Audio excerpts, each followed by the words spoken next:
Okay, well in terms of the objective of communicating integrated thinking, we wanted to make sure that our investors understood why we were doing what we were doing. The key for us is that we put integrated thinking into action in things like how we manage catchments, how we run our whole wastewater and water network from our integrated control centre. So we're putting it into action and we want to communicate that with our shareholders. We created the business model diagram and we used that business model diagram as the structure for the annual report.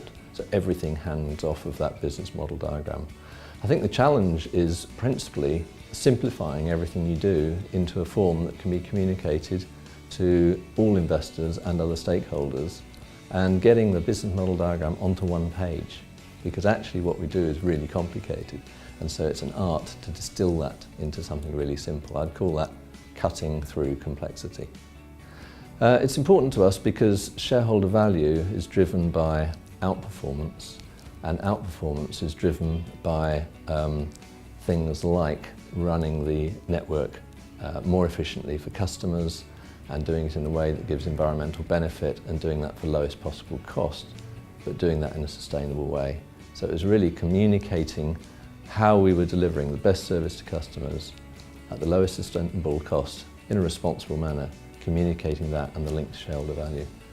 I think we learnt along the way that it's not something you do overnight. We've been on a journey of improving the way that we communicate for the last 5 years.